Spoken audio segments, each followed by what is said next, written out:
Hi, and welcome back to Living Off the Land. This video is on seed soil mixture. So first thing I'm going to do, I'm going to use peat moss. Now this particular peat moss, as you can see on the bag, it says peat moss. Now this has sphagnum in it, which is what you want it to have. You can also use perlite. Perlite improves the drainage. So when you're making your soil mixture, you can use peat moss and perlite. You can also use coconut coir or vermiculite. Now, why do I make a soil mixture? Is because I'm planting on a large volume and it's a lot cheaper for me to make the mixture versus going to the store and buying a little bag like this that says Seed and Start Potting Mix. Now, I think I've done this long enough to where I'm just going to pour a little of the perlite into the peat moss, and then I'm going to mix it. And I want to turn it. And again, the perlite is good for aeration. You want your soil, and this is actually soilless, you want it to be light, fluffy, airy.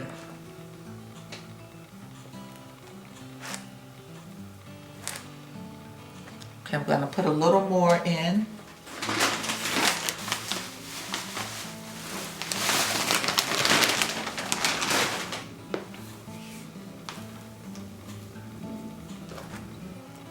Okay, now I am ready to actually start putting my mixture into my cell trays. So I have, this is called a plug tray. There are 288 little plugs in here. Now, this saves a lot of time versus the 128 tray. This saves more time than the 50 tray. So this is a cell, this is a 50 cell tray. This is 128. And this is 288 plugs. This is the Paul Robeson tomato. This is an excellent tomato. I also have a few Atkinson tomatoes left. See the name on the back. And then I have beefsteak tomatoes. Now beefsteak tomatoes are a large tomato that will go easily on a slice of bread with some cheese. And so I'm going to take these seeds out. Oh, before I take the seeds out, I'm going to take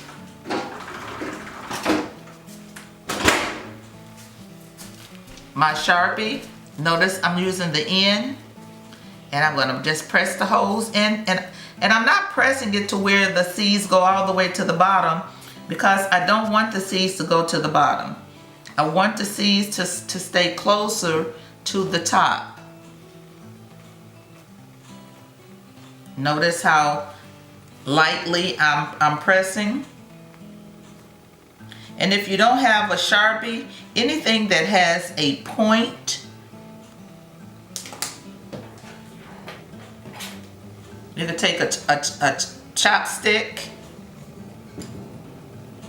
Press it inward and keep it moving.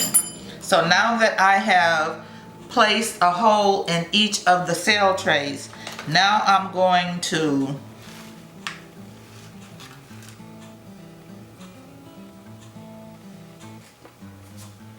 take out the seeds. Again, these are beefsteak seeds, beefsteak tomato seeds, and I'm just going to drop one in a hole, pressing it lightly to close up the hole where I placed the seeds. And when I finish this, I am going to water.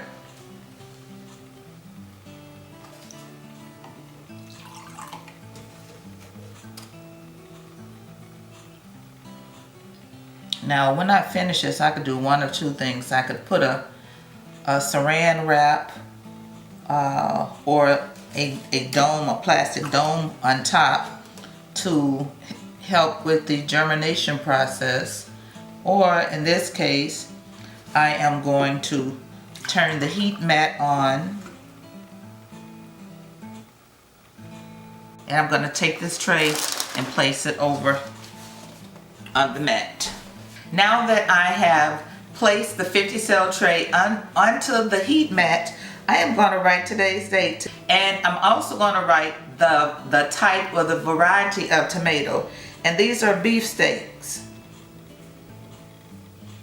So again, it has a date on it along with the type of tomato. Now I'm going to take this popsicle stick and place it in one of the 50 cells, so I will know when I planted the seeds, and also I'm going to transfer this information into my book that will let me know the date and the variety of the tomato.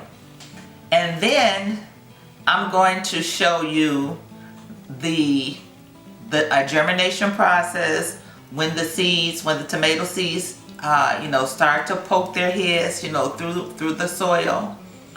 And I'm also going to show you the progression of what or how long it takes. So with tomato plants, it takes anywhere from, let's say, 5 to 7 days for the tomato plants to start to germinate.